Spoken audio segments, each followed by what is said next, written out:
Dispensasionalisme. Ada beberapa pemimpin awal yang dihormati dalam gerakan dispensasi. Pertama, C.E. Scofield, seorang editor Scofield Reference Bible dan pendiri Dallas Theological Seminary. Kedua, Lewis Sperry Chafer, profesor teologi sistematika di Dallas Theological Seminary. Ketiga, Charles C. Ryrie, seorang profesor teologi sistematika di Seminari Teologi Dallas yang menulis buku Dispensationalism Today. Keempat, John Walvoord, seorang presiden Seminari Teologi Dallas selama bertahun-tahun dan menulis sebuah buku yang berjudul Kerajaan 1000 Tahun. Meskipun pada masa kini tidak semua lulusan Dallas Theological Seminary atau bahkan semua profesor di DTS atau orang-orang yang dari sekolah-sekolah dan gereja-gereja lain yang dipengaruhi oleh dispensasionalisme akan setuju dengan apa yang diajarkan oleh Scofield, Chafer, Ryrie, dan Walvoord, kutipan-kutipan di bawah ini dari tokoh-tokoh ini menunjukkan arah dan penekanan dari pemikiran-pemikiran klasik dispensasionalisme, menunjukkan fokus mereka pada apa yang mereka lihat sebagai keragaman dan kontras antara Perjanjian Lama dan Perjanjian Baru. Kontras antara Israel Perjanjian Lama dan Gereja Perjanjian Baru. Rencana keselamatan yang berbeda untuk Perjanjian Lama dan Perjanjian Baru. Tujuan atau janji yang berbeda di masa depan untuk umat Allah Perjanjian Lama dan umat Allah Perjanjian Baru. Scofield dalam Alkitab rujukannya, dalam catatannya mengenai Yohanes 1 ayat 17 mengatakan, hukum menuntut agar berkat-berkat itu diperoleh. Kasih karunia adalah pemberian yang cuma-cuma. Sebagai sebuah dispensasi, kasih karunia dimulai dengan kematian dan kebangkitan Kristus. Inti dari ujian ini bukan lagi ketaatan hukum sebagai syarat keselamatan, tetapi penerimaan atau penolakan terhadap Kristus dengan perbuatan baik sebagai buah keselamatan. Dalam mata kuliah korespondensi Alkitab, Scofield mengatakan, membandingkan apa yang dikatakan dalam Alkitab mengenai Israel dan gereja, kita menemukan bahwa dalam asal-usul, panggilan, janji, ibadah, prinsip-prinsip perilaku, dan takdir di masa depan semuanya sangat kontras. Bagaimana pendapat Chafer? Chafer dalam bukunya Teologi Sistematika Jilid 4 halaman 248 sampai 249 memberi penjelasan demikian. Sebuah teologi perjanjian memunculkan gagasan bahwa hanya ada satu soteriologi dan satu eskatologi dan bahwa eklesiologi seperti yang dipahami. Terbentang dari Taman Eden sampai Takhta Putih, masalah-masalah yang tidak dapat diatasi dalam penafsiran yang ditimbulkan oleh pengandaian-pengandaian yang fantastis seperti itu dapat dengan mudah diatasi dengan mengabaikannya. Di sisi lain, kitab suci diselaraskan dan dipesankannya jelas ketika dua sistem yang ditetapkan secara ilahi, Judaisme dan kekristenan, dikenali dan karakternya yang lengkap dan berbeda diamati. Judaisme bukanlah tunas yang berkembang menjadi kekristenan. Sistem-sistem ini memang memiliki fitur-fitur yang sama bagi keduanya.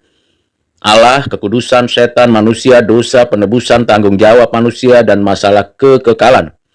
Namun mereka memperkenalkan perbedaan yang begitu luas sehingga mereka tidak dapat bersatu. Masing-masing menetapkan landasannya sendiri-sendiri dari hubungan antara Allah dan manusia. Orang Yahudi melalui kelahiran jasmani, orang Kristen melalui kelahiran rohani, masing-masing memberikan petunjuk-petunjuknya bagi kehidupan para pemeluknya. Hukum Taurat bagi Israel, ajaran kasih karunia bagi gereja, masing-masing memiliki lingkup eksistensinya sendiri. Israel dalam bumi untuk segala zaman yang akan datang, yaitu gereja di surga. Untuk mencapai tujuan agar gereja dapat dipanggil keluar baik orang Yahudi maupun bukan Yahudi. Sebuah zaman yang khas dan tidak berhubungan telah dimasukkan ke dalam satu program ilahi yang terus berlangsung secara konsisten bagi bumi. Dalam pengertian inilah Judaisme yang merupakan bagian yang tetap dari bangsa Israel telah lenyap. Dengan selesainya dan perginya gereja dari bumi, Judaisme akan kembali menjadi perwujudan dari semua tujuan ilahi di dunia. Selanjutnya, Schaeffer dalam bukunya Systematic Theology, volume 4, halaman 40-42, menjelaskan demikian. Hingga saat itu, Judaisme tidak hanya menduduki bidang tersebut, tetapi juga telah dilahirkan, dikembangkan, dan diberkati oleh Allah. Para penerima manfaat dari Judaisme telah mengakar di dalam posisi religius mereka dan keyakinan dan ditopang oleh sanksi-sanksi ilahi, seperti halnya yang paling ortodoks orang percaya hari ini.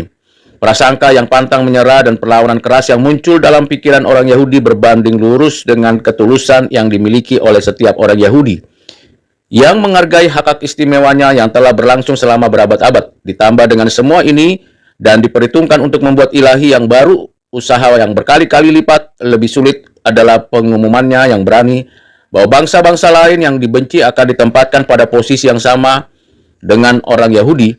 Faktanya, tujuan Allah yang baru dan belum diungkapkan sebelumnya dalam pemanggilan umat surgawi dari bangsa Yahudi dan bangsa-bangsa lain sangat berbeda dengan tujuan ilahi terhadap Israel, yang tujuan tersebut mendahuluinya dan akan mengikutinya, sehingga istilah dalam kurung yang umumnya dipakai untuk menggambarkan tujuan zaman baru menjadi tidak akurat. Bagian dalam tanda kurung mempertahankan beberapa hubungan sesudahnya, tetapi tujuan zaman sekarang tidak terkait dengan hal itu, dan karenanya lebih tepat disebut sebagai interkalasi. Ketepatan kata ini akan terlihat dalam fakta bahwa sebagaimana interpolasi dibentuk dengan memasukkan suatu hari atau suatu periode waktu di dalam kalender. Zaman gereja sekarang adalah suatu interkalasi ke dalam kalender atau program Allah yang diwahyukan sebagaimana program itu telah diramalkan oleh para nabi zaman dahulu.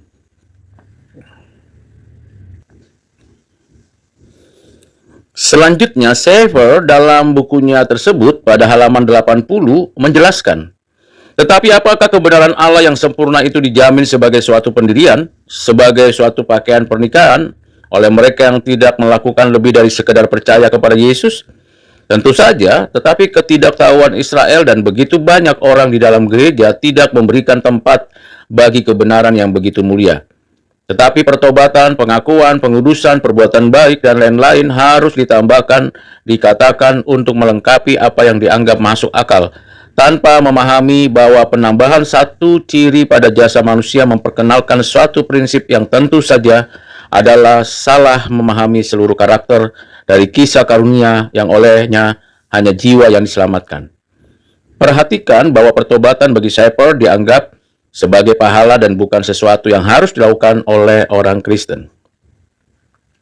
Bagaimana pendapat dengan Ryrie dalam bukunya Dispensationalism Today pada halaman 187? Ryrie mengatakan demikian.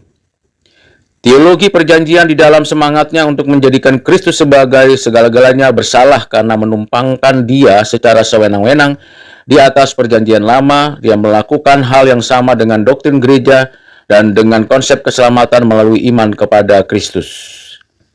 Lebih lanjut dalam buku Dasar dari Iman Pramilenial, Ryrie mengatakan seorang dispensasionalis menjaga Israel dan gereja berbeda. Gereja adalah sebuah tubuh yang berbeda di zaman ini yang memiliki janji-janji dan takdir yang berbeda dengan Israel.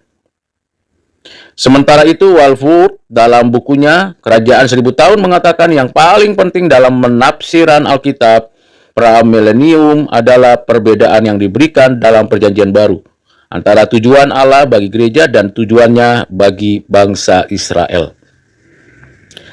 Dari pemikiran-pemikiran yang sudah disampaikan di atas pada konstruksi dispensasionalisme ini, mari kita menganalisisnya satu bagian demi satu bagian. Yang pertama, hukum menuntut agar berkat-berkat itu diperoleh. Kasih karunia adalah pemberian yang cuma-cuma. Kita mesti menyadari bahwa Allah yang kita sembah adalah Allah yang menyatakan anugerahnya. Allah yang menyatakan belas kasihannya. Allah yang menyatakan keadilannya. Dan Allah yang beranugerah adalah Allah yang menyatakan covenant-nya, perjanjian kekalnya. yang dimulai dari perjanjian dengan Adam, dilanjutkan pada waktu manusia sudah jatuh dengan Nuh, dan dimulailah sejarah penebusan perjanjian Allah dengan Abraham, Musa, Daud, dan finalitasnya di dalam dan melalui Yesus Kristus. Dengan demikian ada satu kesatuan, kesinambungan, keberlanjutan, apa yang Allah nyatakan di dalam perjanjian lama dan apa yang finalitasnya pada diri Kristus dalam perjanjian baru. Tidak ada kontradiksi dan tidak ada pemisahan, tetapi yang ada adalah progressive understanding. Sehingga makin kita mengerti tentang kisah-kisah yang dinyatakan dalam perjanjian lama menuju ke dalam perjanjian baru, kita tahu Allah yang sama, Allah yang beranugerah, dan Allah menyatakannya melalui jalan kehendaknya, yaitu covenant-nya. Yang berikutnya, yang kedua adalah mengenai iman kepada Yesus Kristus. Memang dalam perjanjian lama, secara samar-samar diberikan penyataan Allah adanya Mesias yang menyelamatkan umatnya. Dalam perjanjian baru dengan tegas, kitab suci perjanjian baru memberikan penekanan pada penggenapan dan penerapan keselamatan bagi segala bangsa. Dan kita menyadari bahwa umat manusia itu berasal dari satu, dan seluruh umat perjanjian adalah satu dan dipersatukan di dalam Kristus. Umat Tuhan, umat Allah dalam perjanjian lama menanti-nantikan penggenapan penebusan Kristus. Umat Tuhan dalam perjanjian baru menyaksikan, mengalami penerapan penebusan di dalam Kristus, dan kita saat ini bersyukur atas segala karya Roh Kudus yang menerapkan kasih karunia Allah yang sudah dinyatakan dalam perjanjian lama sejak kejatuhan sampai dengan akhir zaman. Ada keberlanjutan, memang secara individu, secara komunitas, dan secara bangsa ada progresif, tetapi tidak berbeda sumber pengertiannya. Namun demikian, kita tidak menggantikan hukum Tuhan dengan perbuatan baik menurut kita sendiri. Semua perbuatan baik kita karena kita di dalam kasih karunia Allah telah mengalami penebusan Kristus, bukan untuk mencapai keselamatan, tetapi karena sudah memiliki, menerima, mengalami keselamatan berdasarkan kasih karunia. Yang ketiga, dalam pemikiran dispensasionalisme ini, kita memperhatikan memang adanya perbedaan mengenai Israel sebagai umat Allah dan gereja dari segala bangsa. Tetapi bukan berarti bahwa apa yang Tuhan nyatakan dalam perjanjian lama setelah kejatuhan, setelah Tuhan menyatakan kehendaknya untuk menyelamatkan orang-orang pilihannya itu, berbeda caranya, berbeda prinsipnya, berbeda tujuannya. Tidaklah demikian. Caranya berdasarkan anugerah. Prinsipnya dari Tuhan yang menyatakan janji keselamatan. Dan penggenapannya hanya di dalam dan melalui Yesus Kristus. Umat Israel memang adalah bangsa Israel. Tetapi kalau kita menelisik lebih jauh, tentunya kita tahu ada orang-orang yang percaya kepada Tuhan Allah berdasarkan anugerah, berdasarkan kasih karunia. Nuh mendapatkan kasih karunia Allah. Nuh belum disebut sebagai orang Israel. Melkisedek, imam Allah yang maha tinggi, yang menerima persembahan dari Abraham. Ayub, seorang yang mengenal Allah melalui perjalanan pergumulan hidupnya. Dan banyak lagi orang-orang percaya yang bukan langsung secara gen atau kebangsaan Israel. Misalnya saja ada Ruth yang bukan berasal dari keturunan Israel. Juga orang-orang yang terisap di dalam komunitas bangsa Israel. Namun semuanya di dalam kasih karunia berdasarkan covenant Allah yang dinyatakannya, setiap orang secara individu mengalami, menerima keselamatan. Dan semuanya penggenapannya hanya di dalam dan melalui Yesus Kristus. Ada perbedaan, tapi tidak bisa dipisahkan. Gereja hadir, Roh Kudus dicurahkan, pekerjaan Tuhan dinyatakan, segala bangsa menerima, mengalami berita Injil, berita keselamatan. Sehingga banyak bangsa di luar Israel, di luar keturunan Israel, yang percaya dan menikmati keselamatan. Dengan demikian, ada perbedaan, tetapi tidak dapat dipisahkan. Karena satu sumbernya, Allah Tritunggal. Karena ada covenant yang berkelanjutan dan progresif sifatnya. Lebih lanjut, yang keempat dan kelima menjelaskan tentang Judaisme. Kita mesti mengerti dengan tepat perbedaan Judaisme sebagai sebuah agama budaya dengan apa yang diajarkan di dalam Alkitab. Apa yang Tuhan Allah janjikan di dalam Alkitab.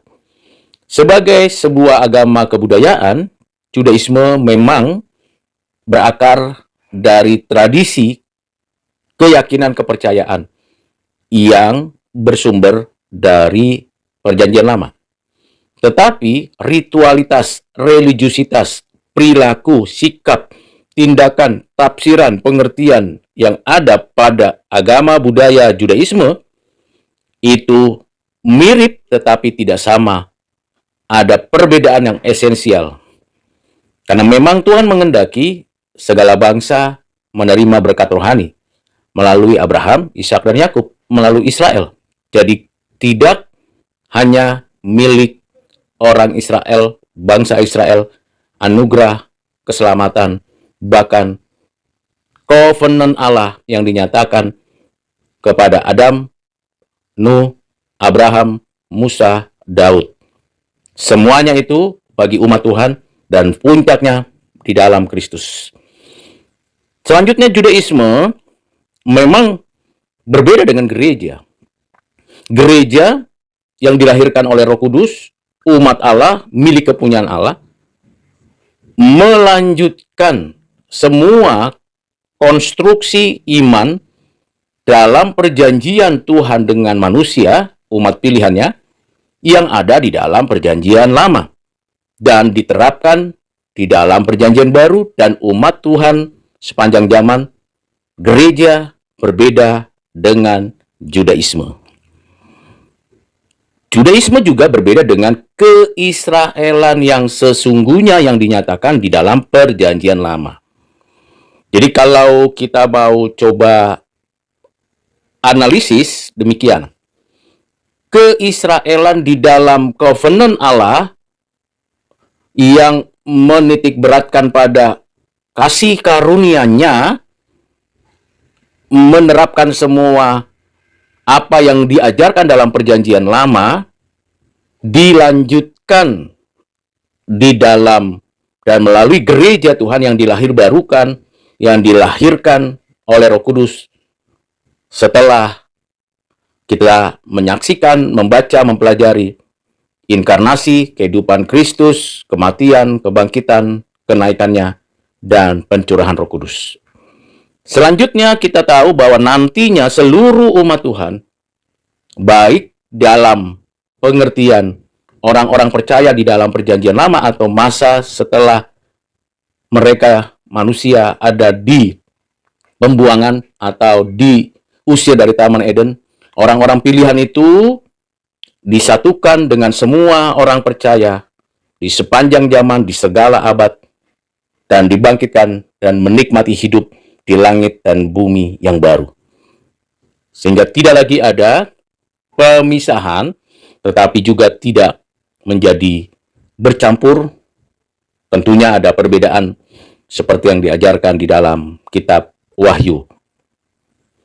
Yang keenam, tentunya kita perlu menyadari bahwa memang ada keistimewaan bagi orang Yahudi, bagi orang Israel. Keistimewaan itu sebenarnya bagian yang penting sebagai tanggung jawab mereka untuk melaksanakan kehendak Allah menjadi berkat rohani. Keistimewaan itu bukan meniadakan tanggung jawab mereka dan bukan pula membuat mereka jauh dari apa yang Tuhan mau harusnya mereka kerjakan. Kiranya kita juga demikian sebagai orang Kristen yang menerima kasih karunia, mengalami hidup yang baru, memiliki tanggung jawab menjadi saksi Kristus dimanapun dan kapanpun. Jadi ada perbedaan, tetapi tidak ada pemisahan. Ada keberlanjutan dari zaman ke zaman di dalam covenant Tuhan atas umatnya.